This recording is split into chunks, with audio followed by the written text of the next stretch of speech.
Hello and welcome to your lecture. In this video, we're going to discuss different concepts related to conscious health and the practices of conscious health.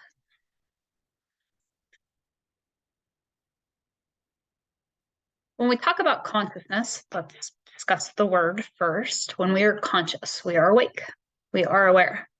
When we apply consciousness to health, it's really being very aware of every choice that we're making, of our thoughts, our feelings, our behaviors. And we take responsibility then for the health that we have in a very present and sovereign way. When we are examining our health and behaviors, this is really important because this is how actual healing will occur. It will serve as quite an investment in the quality of our life. When we are talking about health, I feel that it can be or has become very confusing. We seem to get different information from all over the place. It feels like we can't quite catch it. Feels like it's a lot of work.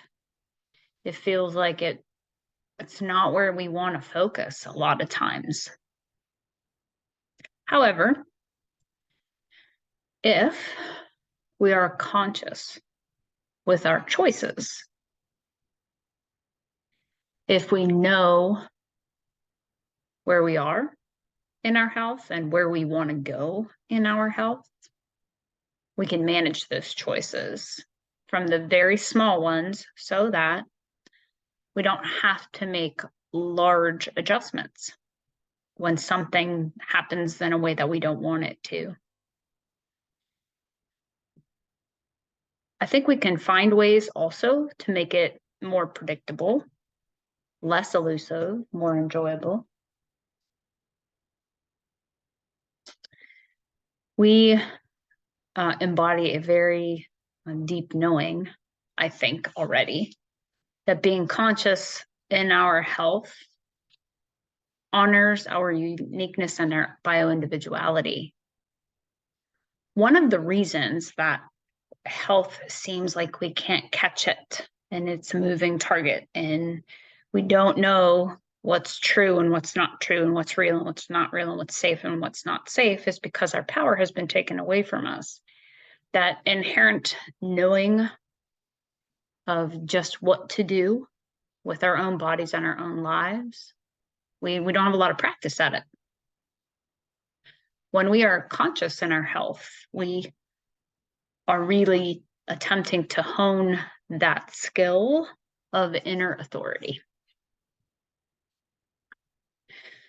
You heard me mention the word wealth, W-E-L-L-T-H, wealth.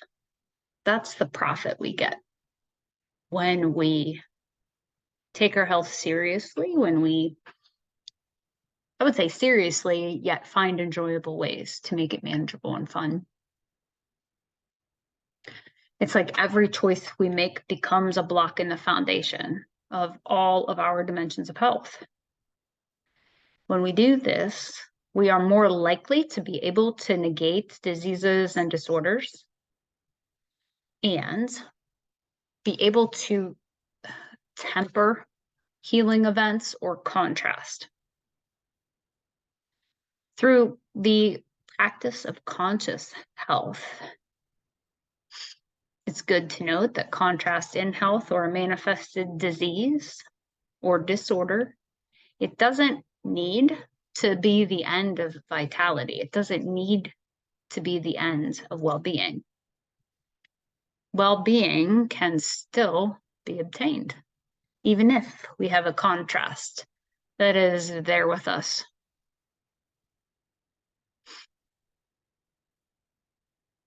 So let's touch on genetics as it relates to health. So many of us still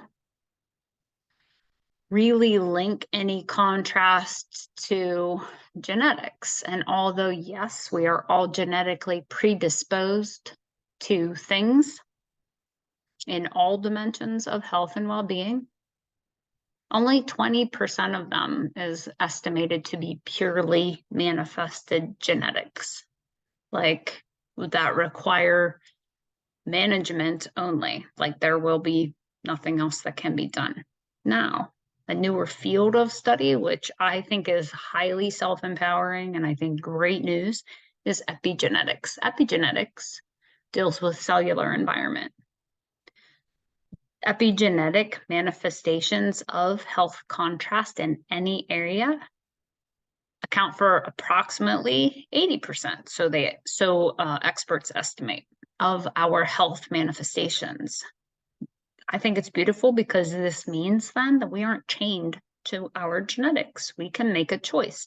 So if we know mom has low back pain, not doing things the same way would be the way that we don't end up with that.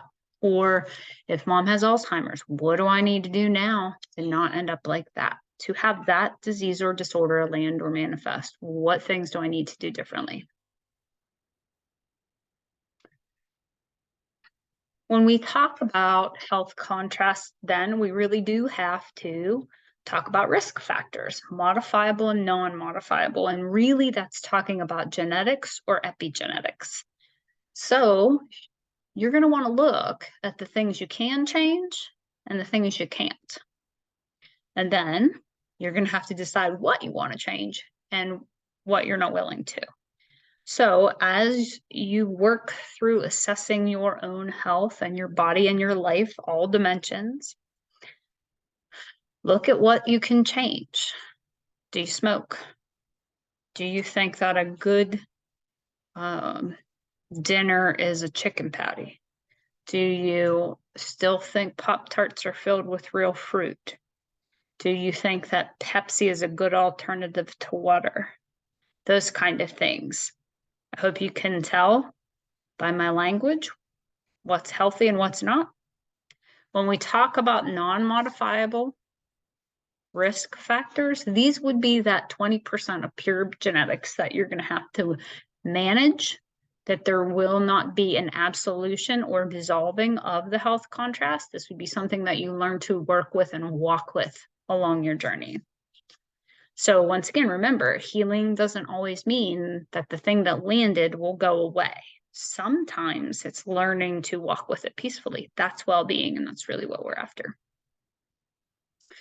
So self-empowerment then is a big part of conscious health. Self-empowerment means we take responsibility, we acknowledge our part, we choose for us because of an inner knowing, not because of an external authority. Self-empowerment, meaning we're in charge of our bodies and our health. We're taking responsibility for it. We have not given some person outside of us that says they know better about our lives the authority to make those choices and changes. That is up to us. And really, self-empowerment is when we are in our fullest expression, our fullest authentic self, our highest integrity. We're true to ourselves and more true to the world. This means that we will acknowledge all pieces of ourselves. This takes high self-awareness. That is consciousness. That is bringing high self-awareness to what we are doing. We will need to purge old patterns. We will need to fuel the positive forward progression and new patterns. Give those the life rather than the ones that have been delivering us something we don't want. When we talk about self-empowerment, it's bringing our power back to us, aligning with ourselves, our choices, our innate inner oracle. When we are ready to do this, to pull responsibility back to ourselves, it's not blaming ourselves. That's a tender walk. We don't blame ourselves for the things that we have happen in our life. That is not acknowledgement and acceptance. Blame is something vastly different. But when we are ready, and I say that very sternly or firmly, because when you are healing, there are steps in the progression of being able to do this part. When we are ready to do that, we are no longer at the mercy of the world around us. We are no longer the victims of reality or the environments. This is a giant step. And it needs to be taken seriously, but also very tenderly and patiently. Again, I already said this, we don't give the responsibility for our actions or our voices or our choices to anybody else. We keep them with ourselves. We come to the plate with our actions and our behaviors of the past. And that is bringing light to it. That is bringing high self-awareness. Again, it's a tender walk because you're not blaming anybody else, but you're also not blaming yourself. And that is usually not what we're taught to do. So now I want to walk into comparing the paradigms of health. We covered this in a different lecture. We're going to look at a little bit of the strengths and weaknesses of the two different primary paradigms, and then what we can do about that, or how we can merge them together. Let's look at the biomedical model. We're going to look at the biomedical model underneath the paradigm of reductionism, because really that's the only one that goes there, that I think goes there. So it is reductionistic, meaning there's this non-recognition of vital life force, meaning that the whole is just the sum of the parts. You can take it apart and put it back together and everything should be fine. I think in real life, we understand that that's not the way it works completely. Now, does that mean there's no value in it? Absolutely not. The biomedical model champions in acute care, life-saving situations, and symptom reduction or removal. And sometimes symptom reduction and removal or suppression is required to save a life. So where it champions is in its specificity. It will divide health into compartments and have specialists, right? Like if you have a heart problem, you go to a cardiologist and they will work on a very specific thing. And I think that is wonderful and we need to utilize it for that thing. Its methods of treatment. Okay, let's talk about treatment and then we'll talk about diagnostics. So the treatments deliver time and space. Now, what I think would be great is if we could utilize the time and space that the biomedical model delivers us, and this is where we bring in that holistic healing modality. We'll get there though.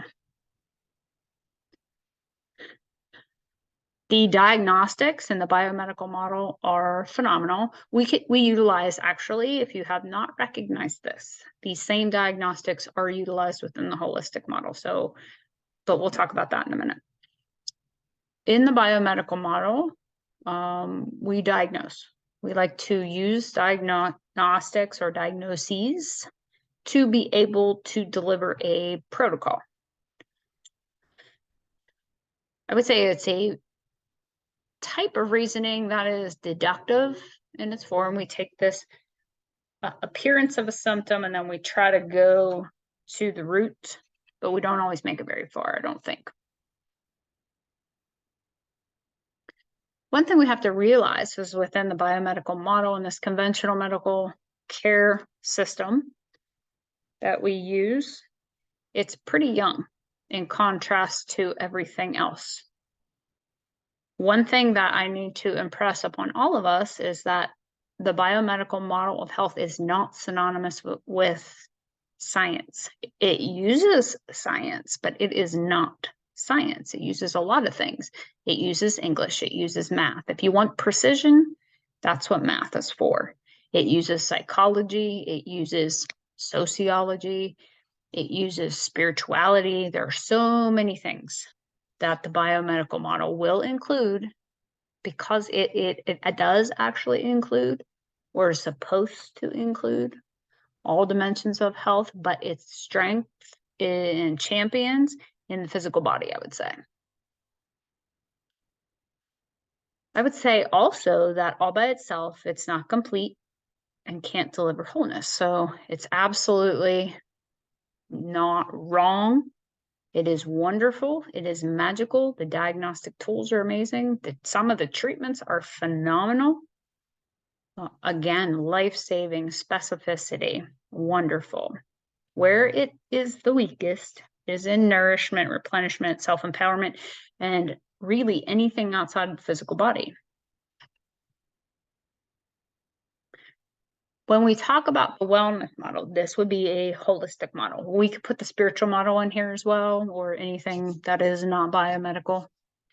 Holistic meaning we're going to go more towards, and this is not across the board, but I would say we're going to start at the cellular level to see about impacting how we can change the diagnosis from that level rather than attacking the symptom and the diagnostic.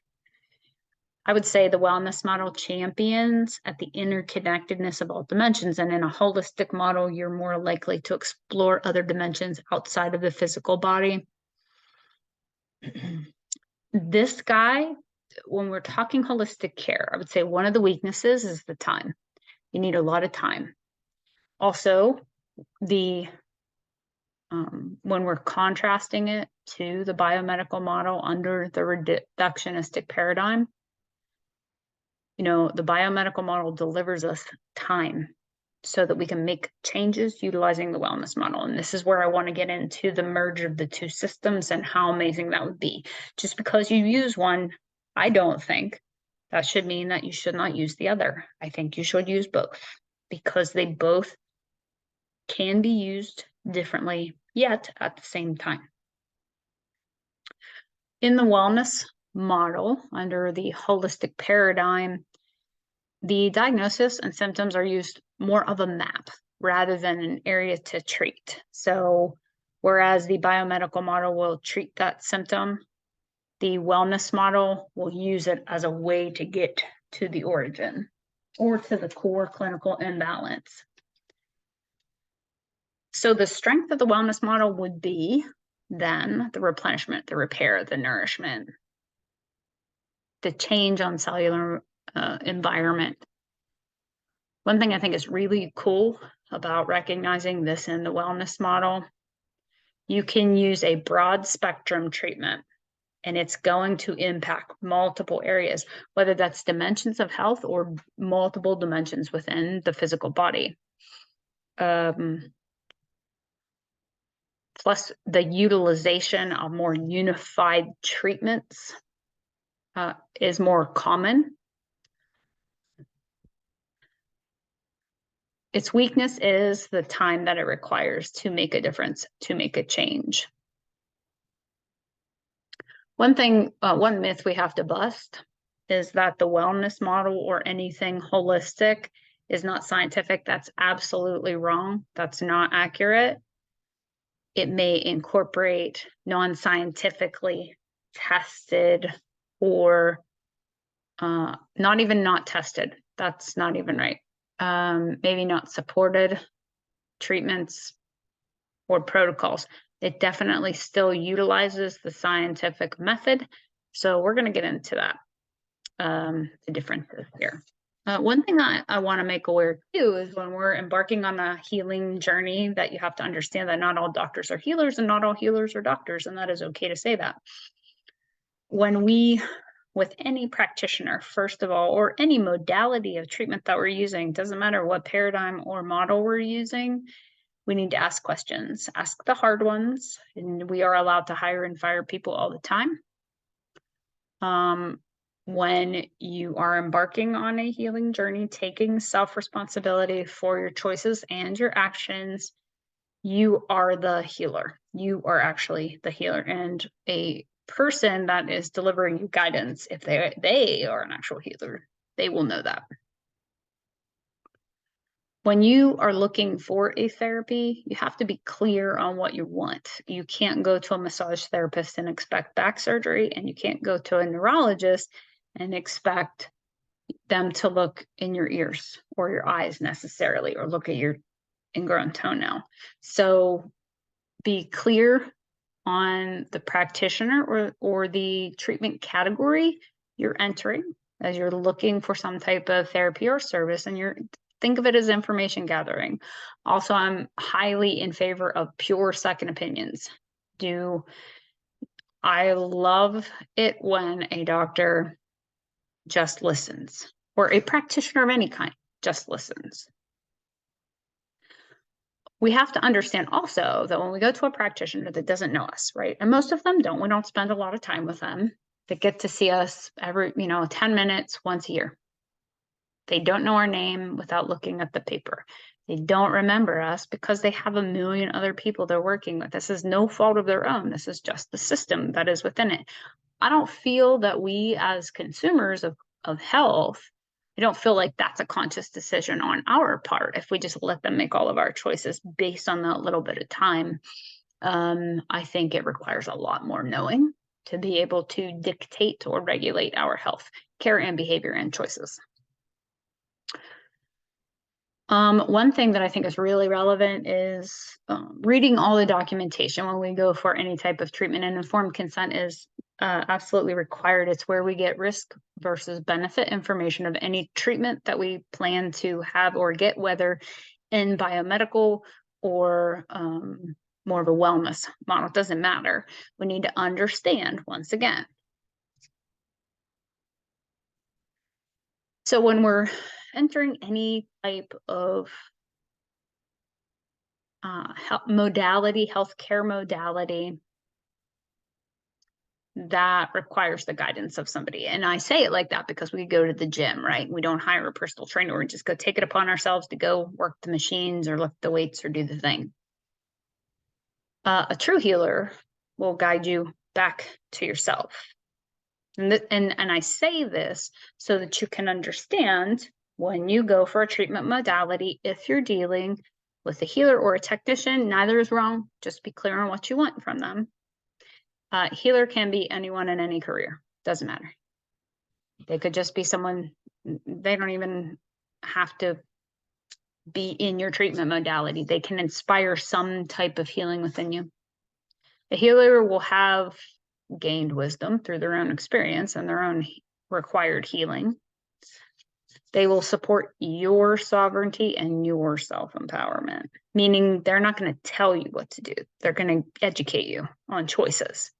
That's really important. They aren't going to force. They're going to offer, encourage, recommend. They're not going to market for one side. They're going to deliver pros and cons of different choices so that you have a more complete understanding of choices. The difference there, I think, is education versus marketing. If we only explain, the benefit of one side of something, and then we defame something that we truly don't understand, or we don't do, or we don't participate in, like, that's different. The healer also understands that they're just a space holder. Like I mentioned, they know that they're not actually the one doing the fixing. They'll hold space, guide, and catalyze. But you or us, we are doing the actual healing on the inside of us.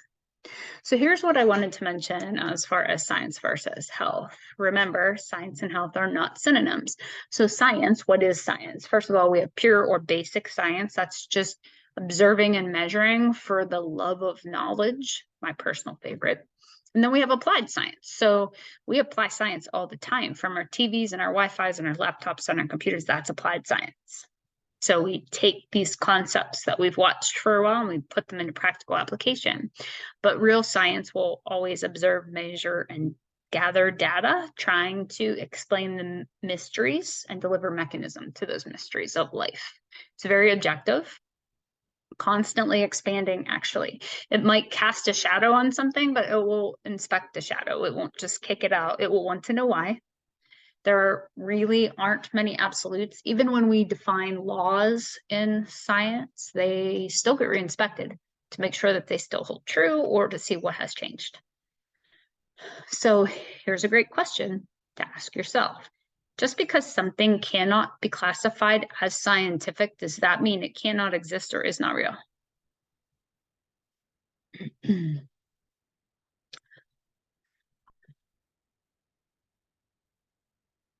So I would say a word of caution when we're looking at science, right? Okay, hopefully you came up with an answer to my, rhetorical question for yourself. Just because something can't be classified as scientific does not mean it's not real and that it has no validity or truth to it. Therefore, I would say we all need to use the word science with a bit of caution. I use the word scientism to refer to something that sort of takes the name of science in vain. When something turns that wonderful, beautiful, ever expanding body of knowledge that is science, and it takes it out of the realm and puts it into a different category. Not that it's wrong, it's just makes it not science anymore. So, there's very little absolution in science because of the reinspection and the ever expansion of that body of knowledge. So now let's talk about what a diagnosis is. A diagnosis is a label that we will deliver for a group of symptoms. One thing that I think we have to take care of is not to make that diagnosis our whole identity. Don't lay our internal integrity onto this label for category of symptoms. And this is heavily used under that biomedical model because we're going to, try to get rid of those symptoms, which we want, right? Just from a different perspective. We just need to drive a little bit deeper to get rid of the origin of the core clinical imbalance. When we deliver a diagnosis, it does give us kind of a way to utilize or become a technician to a protocol. We can say, oh, well, they have these things. We're going to give them this diagnosis and deliver this treatment protocol. It can give clues, but when we get a diagnosis, there's a working diagnosis of what we think it is until we do more testing. And then there's differentially diagnosing, coming up with like a more, after testing and testing and testing, which I love testing, to give us more information so that it can be treated accurately and not by assumptions. Well, I'll keep going here. So when we talk about diagnostics then and coming up with a real diagnosis for whatever health contrast we have landing, we have to recognize there are something called clinical versus healthy ranges that reflect the beauty of the dynamic body, really. And these can be different per testing center, by the way. So these aren't static. And clinical versus healthy ranges, clinical ranges are things that, like, for example, maybe this isn't necessarily a clinical range, but well, let's use vitamin D on a blood draw. If you get a blood test and your vitamin D is low, and the clinical low range would be between 30, high range would be 100. That's a clinical range. But a healthy range where you get optimum function is more like between 50 and 90. So there is a difference there in when to treat and when not to treat, and what range are you utilizing within diagnostics. And when I say, are they 100% accurate? I would say no, not always, but pretty good. I would say our diagnostic testing I'm in love with because there's so much we can learn about our health because of it. And let me be clear that diagnostic testing can also include questionnaires and symptom surveys. They have been found to be quite a helpful tool in directing treatment.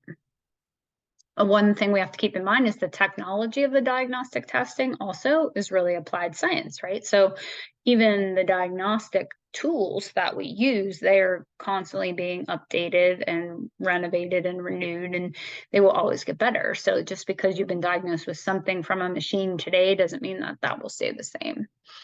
We have to understand that the tests are based on what we know now. Okay. And one thing I must impress upon you, we don't know everything about the human body. We are still learning. We are still testing. We are utilizing those scientific methods in order to have a more firm grasp on the mechanisms of the mysteries. And can we measure absolutely everything that could be wrong in the human body? No, we can't. Well, number one, we don't know absolutely everything there is to know. We know a lot, but not everything. We're still learning. And then because of applied science and its youth, we don't have the test for everything. but we have some things we can gain. A great example would be, colonoscopies can't look at the one side of the colon. They only look at a small portion. So they can't necessarily rule out all problems in a large intestine, but they can give us an indicator of a little bit of a peak. And can they keep up with an adapting human body? That's up for debate. When we're talking about health, this is something that I think is a really relevant conversation, because so often all of us put so much in the hand of the insurance company and say, well, the insurance company said no. Well, that should not dictate or rule what the practitioner says. The practitioners that agree to take payment from the insurance companies are like independent contractors for them, okay? They have to do things in a certain way for a particular insurance company in order for the insurance company to say yes to payment. Now, this goes from diagnosis codes and procedure codes. Everything's given numbers, so then it's like a shortcut method, and then everything has to connect appropriately. The challenge here is that the insurance company, okay, they don't get to dictate a practitioner's scope of practice. So they don't get to tell us,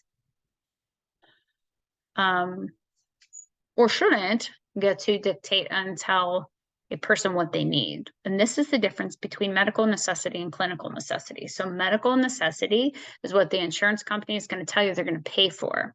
But remember, the insurance is a product that we purchase.